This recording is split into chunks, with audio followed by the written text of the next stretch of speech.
এই লোকটা বাবা নিজের ধর্মের কিতাব পড়তেন, কিতাবটার নাম হলো তাওরাত শরীফ, আমাদের হলো কোরআন শরীফ, আছে না?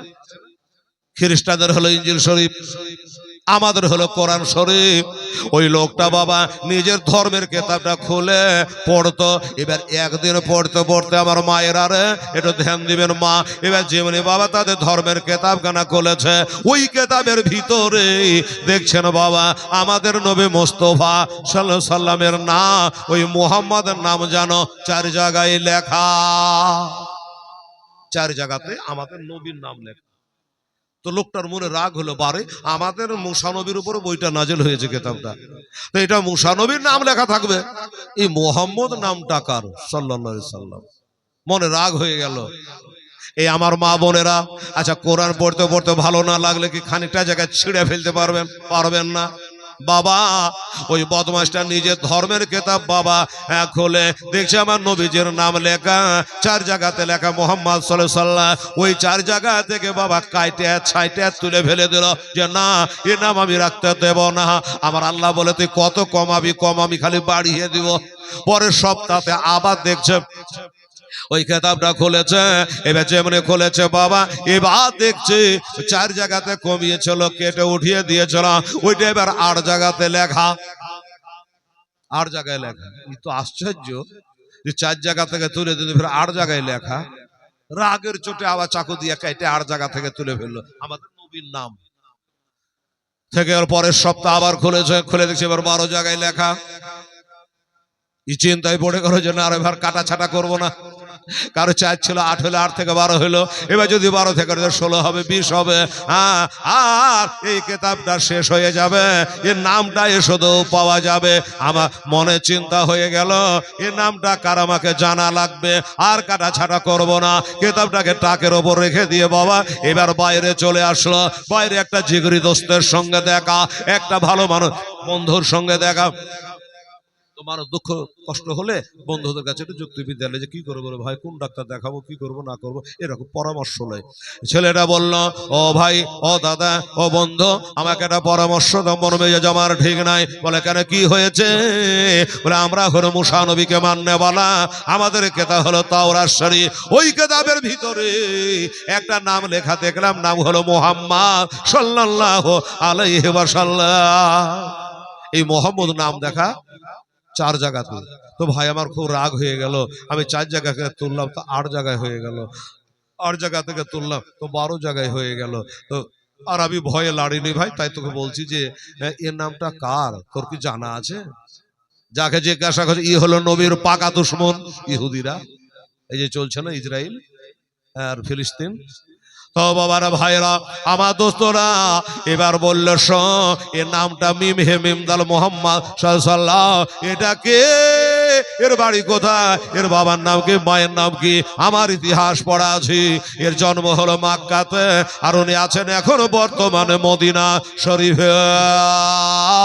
এর মতো বড় জাদুঘর আর জগতে না, ওই জাদু করার জন্য মক্কার লোক তাড়িয়ে দিয়েছে মদিনাতে। তোবা নাউজুবিল্লাহ, মানে দুশমনের কথা।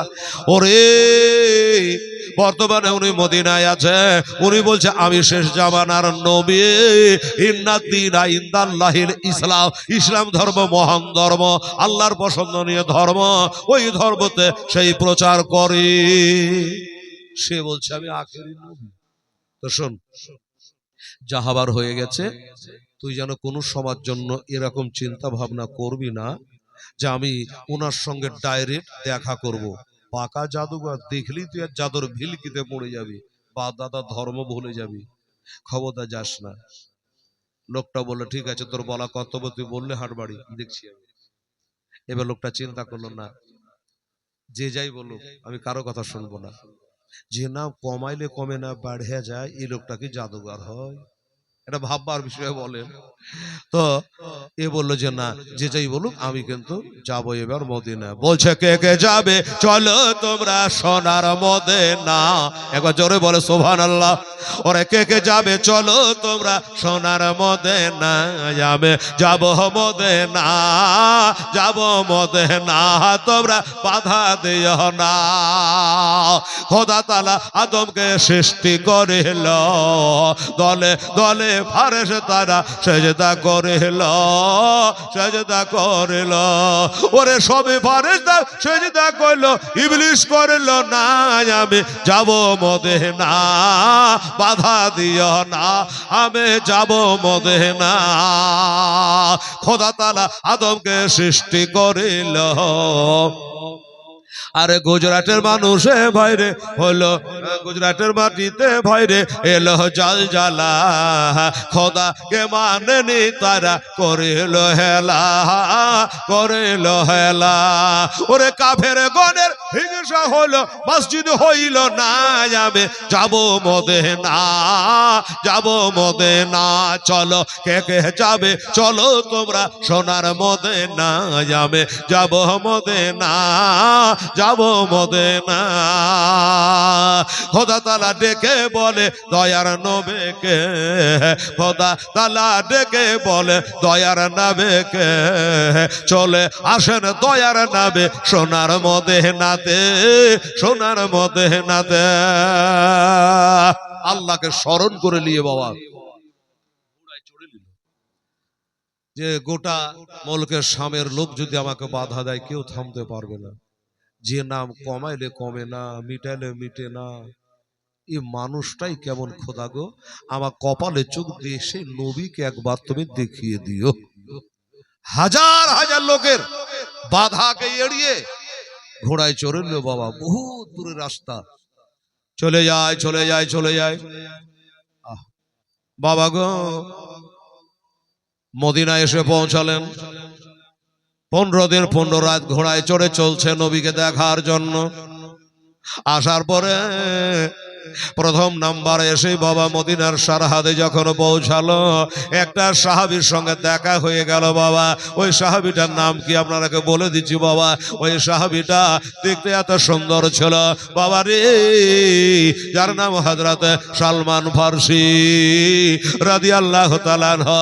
মদিনায় বিশাল বড় খেজুরের বাগান। বাবা ওই সালমান ফারসির চেহারাতে কোনো দাগ ছিল না, এত সুন্দর চেহারা। ওই সালমানের সঙ্গে দেখা, লোকটা ধরপড় করে ঘোড়া থেকে নেমে গেল। এটাই মনে হয় ওই লোকটা হবে যার নাম কমছে না বাড়িয়েছে। চেহারা দেখে ঘোড়া থেকে ধরপড় করে নামলো, ঘোড়া ছেড়ে দিয়ে সামনে গিয়ে দাঁড়ালো। সামনে দাঁড়িয়ে বলছে, ওগো আমি বহু দূর থেকে আসছি, একটা কথা বলবো আপনাকে। বললো কি? বললো আপনি কি মোহাম্মদ সাল্লাল্লাহু, আপনি আপনার নাম কি মোহাম্মদ? যেই বলেছে বাবা বললো না, এত সুন্দর চেহারা, আপনি মোহাম্মদ না? বলে না। আচ্ছা আপনার বাড়ি কোথায়? বলে আমার বাড়ি হলো মুলকে শাম। 15 দিন 15 রাত ঘোড়ায় চড়ে আসছি ওই নবীকে দেখার জন্য। আপনার চেহারা দেখে আমি ভেবেছিলাম আপনি সেই ব্যক্তি। ও দাদা আপনি কি একটু পরিচয় দে। উনি বলল আমি নবী নই, আমি হল নবীর গোলাম, আমি হল নবীর সাহাবী। লোকটা জানে আরো অবাক হয়ে গেল। হায় হায়, আরে নবীর গোলামের চেহারা যদি এত সুন্দর হয়, তো না জানি নবীর চেহারা কেমন হইতে পারে। আন্দাজ করবে কি দেবো যে বাবা আমাদের পীর সাহেবের চেহারা যদি এমন হয়, বাপ কেমন ছিল, আর দাদু কেমন ছিল, এরকম একটা ভাবতে ভাবনা চলে আসবে। তাই বলছে বাবা আপনি যদি নবী না নবীর গোলাম, আপনার চেহারা যদি এত ভালো হয়, একটু দয়া করে মেহেরবানি করে আমাকে নিয়ে চলে ওই নবীর সাথে আমার একবার সাক্ষাৎ করিয়ে দে। মা বোনেরা ভাইরা, যেই বলেছে নবী একবার দেখিয়ে দে, আমি বহুদূর থেকে নবীকে দেখতে এসেছি, এই কথা যেমনি বলা অমনি যেন আমার সালমান পাশে যেন বাবা ঝরঝর করে কাঁদতে লাগলো, হাওমাও করে কাঁদতে লাগলো। লোকটা আশ্চর্য, কি ব্যাপার, এরা নবীকে খুব ভালোবাসে, আর এরা ভাবছে হয়তো আমি নবীকে নিয়ে চলে যাব, এটাই ভাবছে নাকি এত কাঁদছে কেন? এ সাহাবী রে, আমি তোমাদের নবীকে কপালে চোখ দিয়ে একবার দেখতে চাই, তুমি এত করে কাঁদো কেন? কেন কাঁদে তা বলে না। চলো ভাই চলো, নিয়ে চলে যাচ্ছে মদিনার মসজিদের নববীতে নিয়ে গেল। এবার মদিনার মসজিদে নববীতে যেখান করে হাজারো সাহাবারা বসে আছে, আবু বকর, ওমর, ওসমান, আলী আর দিগার সাহাবায়ে কারাম মেরা বসে আছে। আমার সালমান ফারসি এই লোকটাকে নিয়ে বাবা মদিনার মসজিদের গেটে হাজির হয়ে গেল। দেখছেন সবাই যেন মাথা নিচু করে গুনগুন করে কাঁদছে। আপনারাকে বলে দিই, এই মা বোনেরা, বগুড়া, আমার আব্বারা ভাইরা সবাই কাঁদছে কেন? এই লোকটা যখন বলল যে আমি নবীকে দেখব, এই লোকটার এই কথা বলার 3 দিন আগেই নবীর ইন্তেকাল হয়েছে। হায় হায় হায় হায়, 3 দিন আগে নবী ইন্তেকাল করে গেছে। সবাই কাঁদছেন, এখনো দিলের ঘা এখনো শুকায় নাই। ভাই 3 দিন নিজের বাবাকে ভোলা যায় না, তো নবীকে ভোলা যাবে কি করে? সমস্ত সাহাবারা মসজিদে বসে কাঁদছে, আর এই লোকটা নবীকে দেখতে এসেছে। অবাক হলো। আবু বকর জিজ্ঞাসা করে, সালমান এই লোকটা কে? এই লোকটাকে তো কোনোদিন দেখিনি, আমাদের মক্কা মদিনায় কোথাও দেখিনি, আর তুমি একে সাথে করে আনলে, কি ব্যাপার? বলে, হুজুর, হুজুর গো, এই লোকটা মুলকের শাম থেকে আসছে ঘোড়ায় চড়ে, 15 দিন 15 রাত কোথাও আরাম করেনি, খাওয়া দাওয়া করেনি। একটাই কারণ, আমাদের নবীকে একবার দেখতে চাই। কেননা এই লোকটা শিক্ষিত লোক, ধর্মের কেতাব পড়তে জানতো, আর ওই কেতাবে লেখা ছিল আমাদের নবী মুহাম্মদের নাম 4 জায়গাতে ছিল, ওইটাকে কেটে উঠিয়ে দিয়েছে। পরের সপ্তাহ দেখছে 8 জায়গায় হয়ে গেছে, তারপরের সপ্তাহ উঠিয়ে ফেললো, তারপরে দেখছে 12 জায়গায় হয়ে গেছে। এমনি করে হুজুর তার মনে ঠিক হয়েছে, ইচ্ছা হয়েছে যে নাম কমালে কমে না, বেড়ে যায়, একবার আমরা তাকে দেখব। এই জন্য হুজুর আমি কাঁদতেছি। এখন লোকটাকে কি করে বলবো? সাহাবারা বলে, এ সালমান, এত দূরে লোকটাকে হয়রান করে আনার কি দরকার ছিল? রাস্তা তুই বলে দিতে পারতা যে ভাই তোমার আশা বেকার হয়ে গেল, আমরা নবী দেখাতে পারবো না, আমাদের নবী 3 দিন আগে ইন্তেকাল করে গেছে, এই কথাটা বললেই তো হতো।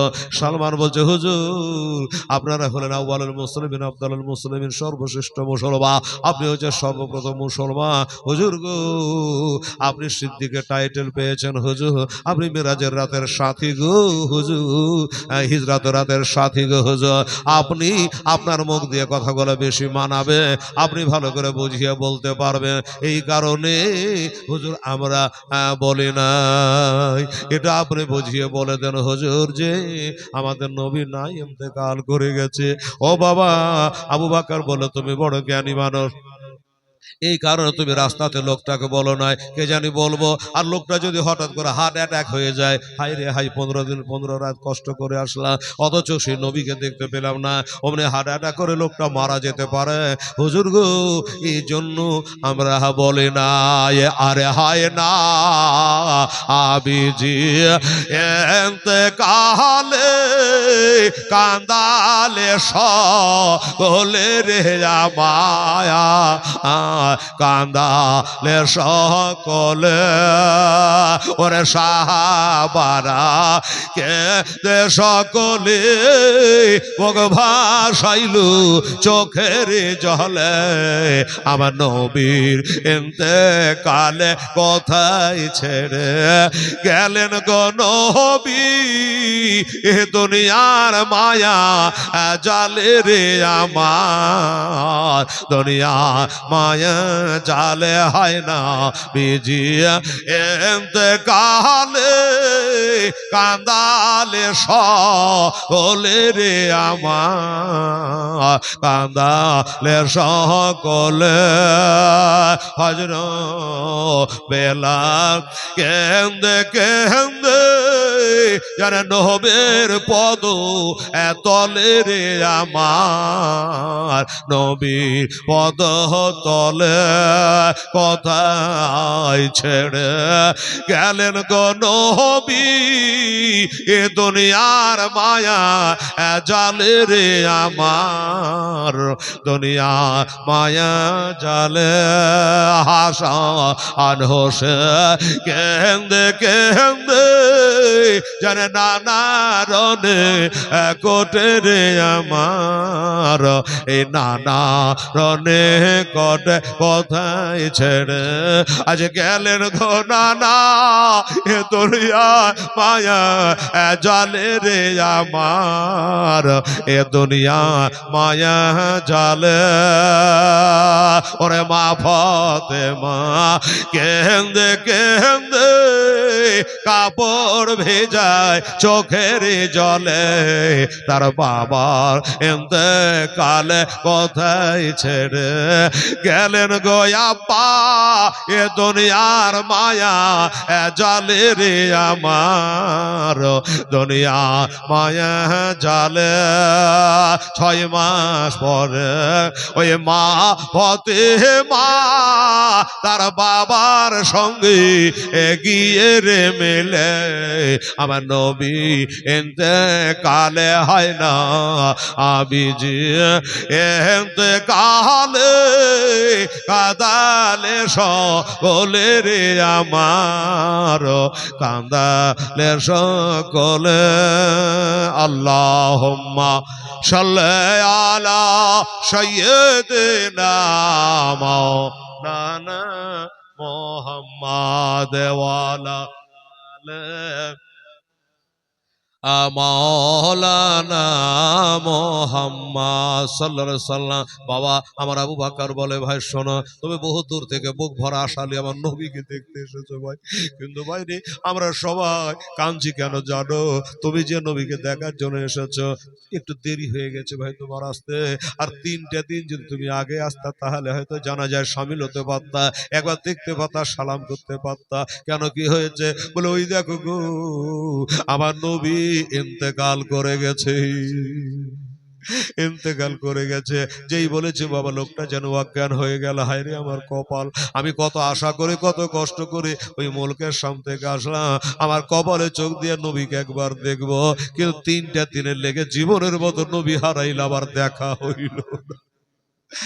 আর নবী দেখা হলো না। লোকটাকে একটু ঠান্ডা পারে ছিটা বেড়ে তার জ্ঞানটা ফেরানো হলো বাবা, তার জ্ঞানটা ফেরানো হলো। লোকটা জ্ঞান ফেরার পর সাহাবাদের কাছে জোড়হাত করে বলে, সাহাবারা রে, আমি নবী তো দেখতে পাইলাম না, আমার ভাগ্য হলো না, তোমরা কি একটা কাজ করতে পারো না? বললো কি? বলে নবী পাকের ব্যবহার করা একটা কোনো জিনিসগুলো আমাকে দেয়, একটু চুমা খা। আমার নবী একটা কোনো ব্যবহার করা জিনিস যদি আমাকে দেখাইতে পারো আমার সান্ত্বনা হয়। ওরা বলল ঠিক আছে ঠিক আছে, তুমি এত দূর থেকে কষ্ট করে এসেছো, নবী দেখতে পেলে না, আমার নবীর ব্যবহার করা একটা জিনিস তোমাকে দেখাবো, তুমি সান্ত্বনা পেয়ে যাবা।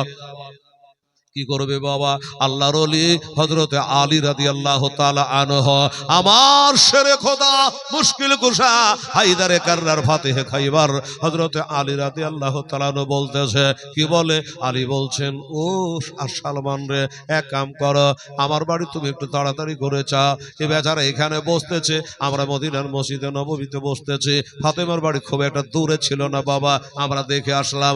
ও মা বোনেরা রে, আমার আব্বা জানেরা, সালমানকে বলো, সালমান যাও, যাওয়ার পরে বিবি ফাতেমাকে বলো গা যে তার আব্বা জান দয়ার নবী মায়ার নবী রহমাতুল আলামিনের ব্যবহার করা একটা জুব্বা মোবারক আমাদের ঘরে আলমারিতে ভরা আছে, ওই জুব্বাখানাকে নিয়ে আসো, এই লোকটাকে জুব্বাখানা একবার চুমা দিতে দাও। সালমান বলল, আচ্ছা ঠিক আছে হুজুর। হ্যাঁ, অনেকে ছিল, সালমানকে বললো এই কারণে সালমান ফাতেমার বাড়ি যাওয়া আসা করতো। বলে ভাই এখানে তুমি অপেক্ষা করো, আমি গেলাম, দৌড়তে দৌড়তে গিয়ে বাবা খাতুনে জান্নাতের বাড়ি পৌঁছালো। দরজার বাহিরে আমার মা ফাতেমা তো যাহারা দরজায় পর্দা টাঙানো আছে, বাইরে আছেন, দরজায় আওয়াজ করলো, যেমনি আওয়াজ করেছে বাবা ফাতেমা তো যাহারা দরজায় গিয়ে কানে ওড়াচ্ছে, দেখছে বাবা এক কোলে বসে আছে বেটা হাসান, আর এক কোলে বসে আছে বেটা হোসাইন। এক কোলে হাসান বসে, এক কোলে হোসেন বসে, ওরা নানা নানা করে কান্দে, আর বেটি কান্দে আব্বা আব্বা করে কান্দে। আব্বা হুজুর বলে কাঁদে, হাসান হোসেন বলে মাগো আমাদের নানা আর জীবনে আমাদের আদর করবে না, আমাদের নাতি বলে বুকে নেবে না, আমাদের আর আদর সোহাগ করবি না। ফাতেমা কাঁদতেছি, লোক সালমান চিন্তা করল, আল্লাহ এইভাবে ফাতেমা কান্দে, আমি কেমন করে এখন ডাক দিই, কিন্তু ডাক না দিলে তো উপায় নাই, এটা আওয়াজ দিয়েছ গো বিনতে রাসূল। যেমনি আওয়াজ দেওয়া, ফাতেমা তো যাহারা দুই বেটাকে থামালেন, বললে বেটা একটু থাম তো, কে যেন দরজায় দাঁড়িয়ে আছে রে, কে যেন ডাকতে আছে রে। বলে কে আছো ভাই, ভিতরে আসো। বলল ফাতেমা গো আমি হলো সালমান পারসি রাদিয়াল্লাহু তাআলা আনহু। সালমান আমি জানি যার আব্বা নাই তার দুনিয়াতে কেউ নাই, যার আব্বা নাই তার জগতে কেউ নাই রে। আমি ফাতেমা 7 বছরে আমার মা খাদিজাকে হারিয়েছিলাম, 7 বছরে হারিয়েছিলাম। আজ আমার বাপকে হারিয়েছি মাত্র 3 দিন হলো। আমার বাপের মুখটা দেখে মার জ্বালাটা দূর করতাম রে।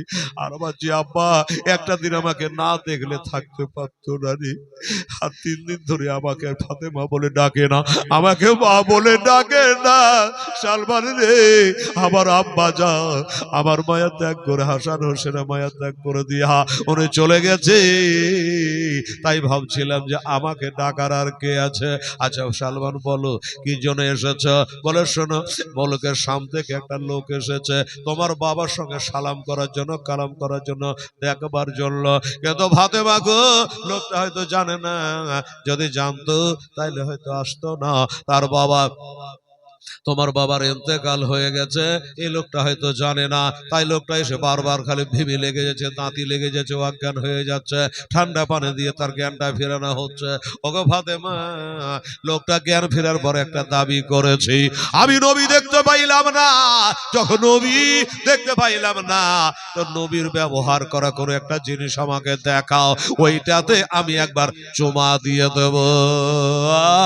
এই জন্য তোমার স্বামী হযরতে আলী রাদিয়াল্লাহু তাআলা আমাকে পাঠিয়েছে। নিজের বাড়ির খবর কে জানবে? তোমাদের আলমারিতে কি আছে আমি জানবো কি করে? তোমার স্বামী বলে পাঠাইলো তোমাদের আলমারিতে আমার নবীজি যে জুব্বাটা গায়ে দিয়ে জুম্মার নামাজ পড়তো, ঈদ বকরাইতে নামাজ পড়তো। ওগো ফাতেমা, ওই জুব্বাটা তোমাদের আলমারিতে ভরা আছে, ওইটা একটু দয়া করে দাও, আমি নিয়ে যাব আর ওই লোকটাকে একবার চুমা দিতে দেব। হাসান হোসেন নাম তোরে বেটা, 2 বেটাকে কোল থেকে নামালেন। এবার নামানোর পরে বাবা ওই সিন্ধুকের চাবি দিয়ে সিন্ধুকটা খুললে, আমার মায়েরা রে, আমার ভাইরা, আলমারিটা যেই খুলেছে রে বাবা, আব্বা জানের জুব্বাতে নজর পড়ে গেছে। জুব্বা খানা দেখার পরে ফাতেমা যেন বারবার করে আব্বা আব্বা করে ঘরের মধ্যে কাঁদে যে আব্বা গো, জুব্বা আছে আব্বা নাই। আচ্ছা বলুন, বাবা মারা গেছে, বাবার বিছানা দেখলে কি বাপের কথা মনে পড়বে না? বাবার গায়ে জামাটা দেখলে কি বাপের কথা মনে পড়বে না? বাবার পায়ের জুতা গেলা দেখলে কি বাপের কথা মনে পড়বে না? নিশ্চয়ই পড়বে বাবা গো। আমার ফাতেমা আব্বার গায়ের জুব্বা কানা দেখে জর্জর করে কাঁদে, আব্বা আব্বা করে কাঁদে রে বাবা। যাই হোক জুব্বা কানা নামাইলো, বাহির করলো, একবার নিজেকে চোখে মুখে লাগালো, কলিজায় লাগালো। লাগানোর পরে ফাতেমা চোখের পানি ফেলাতে ফেলাতে সালমান ফার্সিকে দিল, সালমান এই দেখো এই জুব্বাটার ব্যাপারে আমার স্বামী বলেছে, এটাই হলো আমার আব্বার গায়ের জুব্বা গো, একটু নিয়ে যাও, আদবের সঙ্গে নিয়ে যাও। আমার সালমান জুব্বাটাকে আদবের সঙ্গে নিয়ে লাগালে, সিনাই লাগালে। বাবা এবার ফাতেমার কাছ থেকে বিদায় হলো, ওই জুব্বা খানা নিয়ে বার যেতে আরম্ভ করলো। মসজিদে নববীতে হাজারো সাহাবা সবাই বসে আছে বাবা, আমার মা বোনেরা সবাই তো বসে আছে। সালমান জুব্বাটা নিয়ে যখন মসজিদের গেট দিয়ে ভিতরে ঢুকছে, ওইখানে বাবা যতজন সাহাবা বসেছিল আমার নবীর জুব্বা দেখে সবাই দাঁড়িয়ে গেল। মনে হচ্ছে জুব্বা আসেনি, নবী আসছে। জি, আমাদের পীর সাহেব কেবলা যদি আসে আমরা দাঁড়িয়ে যাই, স্কুলে মাস্টার হলে ছাত্ররা দাঁড়িয়ে যায়, কিন্তু মাস্টার তো আসেনি, নবী তো আসেননি। বড় নবীর গায়ে জুব্বাটা আসছে, ওই জুব্বাটার আদবের জন্য যতজন সাহাবা ছিল সবাই তরপার করে দাঁড়িয়ে গেছে রে বাবা। যখন দাঁড়িয়ে গেছে ওই লোকটা তাকিয়ে দেখছে, আশ্চর্য ব্যাপার, নবী আসলো না, নবীর জুব্বা খানায় এলো। এই জুব্বা দেখে যদি এরা এত সম্মান করে, তো না জানি নবীকে কত সম্মান এরা করত। বলবে কিনা যে নবীর গায়ে জামা যদি এমনি করে, এত সম্মান করে, না জানি এরা নবীকে কত ভালোবাসতো। হায় রে ভাগ্যবান জান্নাতে সাহাবারা রে, আমার ভাগ্যে জুটলো না ওই নবীকে দেখা। এবার জুব্বাটাকে নিয়ে বাবা সমস্ত সাহাবায়ে কারামেরা এবার কাড়াকাড়ি আরম্ভ করেছে, চুমা দিতে আরম্ভ করেছে, সবাই চুমা খায়। এই করতে করতে করতে করতে করতে লাস্টের লোকটা বলল, ভাই আমার জন্য আনা হলো, একটু আমাকে দেও, আমি বহু দূর থেকে কষ্ট করে এসেছে, আমি নবীর জুব্বাখানা একবার দেখি, একটু হাতে লাড়ি একটু চুমা খাই। জুব্বাটা দেওয়া হলো, লোকটা জুব্বাখানা নিয়ে একবার চোখে মুখে লাগাচ্ছে। কসম খোদার ও মুসলমানেরা, ওই লোকটা বলে নবীর ইন্তেকাল করা 3 দিন হয়ে গেছে বটে, কিন্তু নবীর খুশবুটা ওই জুব্বা থেকে এখনো যায়নি। জুব্বা থেকে নবীর খুশবু এখনো যায়নি, নবীর গায়ের খুশবু এখনো যায়নি। লোকটা আশ্চর্য হলো যে যদি 3 দিন পর এই জুব্বাতে এত খুশবু থাকে, অরিজিনাল খুশবু, তাহলে নবীর কাছে কতই ছিল রে বাবা। আমার আব্বা জানেরা, আমার মা বোনেরা গো, এবার ওই জুব্বাখানাতে একবার চুমা দিয়ে সাহাবারাকে বলো, সাহাবারা রে, আমি নবীর হাতে হাত দিয়ে কলমা পড়তাম, ভাগ্যে আমার জুটলো না।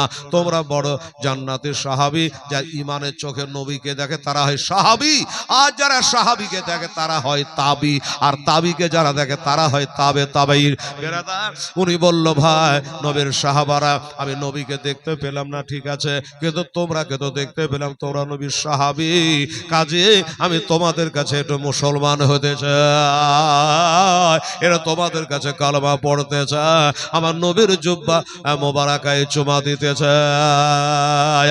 সাহাবাদেরকে সাক্ষী রেখে আমার হযরত আবু বকর সিদ্দিক, ওমর, ওসমান আলী সবাই সেখানে হাজির আছে। জুব্বাতে চুমা দিয়ে কালেমা পড়ল, আশহাদু আল্লাহ ইলাহা ইল্লাল্লাহু ওয়া আশহাদু আন্না মুহাম্মাদান আবদুহু ওয়া রাসূলুহু সাল্লাল্লাহু। বাবারা কালমা পড়ে তওবা করে মুসলমান হয়ে গেল, মুসলমান হয়ে গেছে। দয়ার নবী, মায়ার নবী সাল্লাল্লাহু আলাইহি সাল্লামকে বাবা চামড়া চোখ দিয়ে দেখতে পেল না ঠিক আছে, এবার জুব্বাখানা দেখে চুমা দিয়ে কালেমা পড়ে মুসলমান হয়ে গেল। এবার মুসলমান হওয়ার পরে ওই লোকটা আল্লাহর কাছে একটা দোয়া করেছিল রে বাবা। কি দোয়া করেছিল জানেন আমার মা বোনেরা গো? কি দোয়া করেছিল? আদম আলাইহিস সালাম দোয়া করেছিল মক্কাতে একটা জায়গাতে, ওই জায়গাটার নাম হলো আরফার ময়দান। শুনেছেন আরফার ময়দান? বাবা বলবে, হেরাল রে, আমাদের শোনাই হলো আমরা কোনদিন যেতে পাবো না, এটা মিথ্যা কথা বলছেন। কে বলেছে যেতে পারবেন না? মানে 4 লাখ টাকা জমাতে পারবে না, হজে যেতে পারবে না, ওটা কথা নয় বাবা। আমি হেলাল বলে গেলাম আপনাকে, এই যে আমার মা বোনেরা বসে আছেন, বেটিরা বুবুরা বসে আছে, বাবারা সবাইকে একদিন ওই আরফার মাঠে যাওয়া লাগবে, সবাইকে যাওয়া লাগবে। বলে কেমন করে? ও বাবা আপনারা শুনেছেন একদিন দুনিয়া আখরি হবে, হবে কি হবে না? কিয়ামত হবে। ওই আরাফার মাঠটাই হবে কিয়ামতের মাঠ। ওইখানে আপনাকে আমাকে, আপনার কবর যেখানে হোক না কেন, মরণ আপনার যেখানে হোক না কেন, হাসরের দিনে ওইখানে আপনাকে হাজির হওয়া লাগবে। এই সূত্রে আমি বললাম একদিন সেই ময়দানে সবাইকে যেতে হবে। একটা পিলার খাড়া করা আছে, আমি জিজ্ঞাসা করেছিলাম 23 সালে মুআল্লিম সাহেব, ওই পিলারটা কিসের? ওই জায়গাতে আদম আলাইহিস সালাম আমাদের বাবা, উনি দাঁড়িয়ে দাঁড়িয়ে 3-350 বছর ধরে আল্লাহর কাছে দোয়া করেছে, রব্বানা জালামনা আনফুসানা ওয়া ইল্লাম তাগফির লানা ওয়া তারহামনা লানাকুনান্না মিনাল খাসিরিন। এই কথা বলে 3-350 বছর ধরে আল্লাহর কাছে দোয়া করেছে। ওই জায়গাটার চিনহারি ওই পিলারটা দিয়ে রেখেছে, তাই হাজিরা সব উঠছে দেখছে। বাবা দোয়া কবুল হলো না, দোয়া কবুল হলো না। আদম আলাইহিস সালাম আর কত কাঁদবেন, আল্লাহ গো আমার দোয়া কেন কবুল করো না? বাবারা আরশের গায়ে দেখছে আল্লাহর নামের পাঁজরে মুহাম্মদের নাম লেখা। ও বাবা চিন্তা করলো আল্লাহর নামের পাঁজরে যে নামটা থাকে, এই নামটা বড় সম্মানী হয়, কাজে ওই নামের একবার অশ্লীলতা করে দেখে একদিন তো দোয়া করলাম, নাড়া দোয়া করলাম, সাড়া দোয়া করলাম, এবার ওই নামের অশ্লীলতা হাক্কে মুহাম্মাদি সাল্লাল্লাহু আলাইহি আমার নবীজি নামের ওয়াসিলা করে যেই বাবা দোয়া করা, বাবারে কারেন্টের মতো আদম আলাইহিস সালামের দোয়া আল্লাহর দরবারে কবুল হয়ে গেল, তার দোয়াখানা কবুল হয়ে গেল। বেরাদা আমার আব্বা জানেরা, ওই লোকটা মক্কা শরীফে কি বলে মদিনা শরীফে বাবা। এবার ওই কথা আল্লাহর কাছে বলছে, আল্লাহ গো রব্বুল আলামিন, আমি নবীকে দেখলাম না, নবীর সাহাবীদের কাছে কালেমা পড়ে মুসলমান হলাম, তবে আল্লাহ আমার একটা দোয়া তুমি কবুল করো। সেই দোয়াটা হলো এটা, ওই ইহুদিদের দেশ আমাকে আর যাইতে জানে না হয়, আমাকে আসতে দিছিল না, আমি যদি না আসতাম ঈমান পেতাম না। নবীকে দেখতে না পেলে নবীর সাহাবারা কত দেখলাম, নবীর জুব্বাতে চুমা দিলাম বটে মুসলমান হয়েছে, আমি আমার জন্মভূমি আর মুলকের সামনে ফিরে যাব না। আল্লাহ গো তোমার কাছে একটাই খালি আমার দোয়া, আল্লাহ তুমি আমার মরণ আজকেই দাও, আজকে আমার মরণ দিয়ে দাও আল্লাহ, আর দুনিয়াতে আমি থাকবো না। কেন কেন থাকবে না দুনিয়াতে? সবাই তো থাকতে চায়, কিন্তু হাদিস একটা মনে পড়ে গেল, বুখারী শরীফে লেখা আছে, ওয়ান আবি হুরায়রা রাদিয়াল্লাহু তাআলা قال قال رسول الله صلى الله تعالى عليه وسلم الدنيا لسجن المؤمن وجنة للكافر। এই দুনিয়াটা হলো মুমিনের জন্য জেলখানা, আর যারা কমিন তাদের জন্য হলো জান্নাত খানা। আল্লাহ গো এ দুনিয়াটা বড় ফিরাবের দুনিয়া। আল্লাহ আমি কালেমা পড়েছি, মুসলমান হয়েছে, আবার কোন গুনহার কাজে লিপ্ত হয়ে যাব, আল্লাহ তুমি আমার মরণ দাও, আর আমি এই সাহাবীদের হাতের পানিতে যেন আমার গোসল হয়। আর সামনে একটা কবরস্থান আছে, কোন হাজি থাকলে বলবেন না, মৌলানা সাহেব ঠিকই বলছে, একবারের সামনে নবীর গম্বুজের সামনে বিশাল বড় একটা কবরস্থান। আমার মায়ের আগো ওই কবরস্থানটা নাম কি জানেন? ওইটা কবরস্থানের নাম হলো জান্নাতুল বাকি। ওইখানে জান্নাতুল বাকি, যেখান করে আমার হাসান হোসেন শুয়ে আছে, যেখান করে মা ফাতেমার কবরটা দেখার জন্য কলিজায় আগুন জ্বলছিল রে বাবা। যে আল্লাহ আমি 36 বছর থেকে এই জীবনী জালসা করে বেড়াই, হাসান হোসেনের আমার নবীজি, কিন্তু আল্লাহ আমার হাসান হোসেনের কবরখানা যেন দেখতে পাই। আমি জিজ্ঞাসা করলাম, হাজী সাহেব আপনার কবার হলো? বলে আমার 3-4 বার হজ করা হলো। আমি জিজ্ঞাসা করলাম, দাদা আল্লাহ আপনার ভালো করবে, আমার হাসান হোসেনের মাজারটা একটু দেখার, আমার মা ফাতেমার কবরটা একটু দেখার। একবারে মদিনা জান্নাতুল বাকিতে গেটে উঠার পরে বাবারা পাওয়া যাবে মা ফাতেমা জাহরা রাদিয়াল্লাহু তাআলা আনহা তার 2 বেটাকে নিয়ে ওইখানে বাবা জান্নাতুল বাকিতে তিনি বাবা শুয়ে আছে পবিত্র মাটিতে।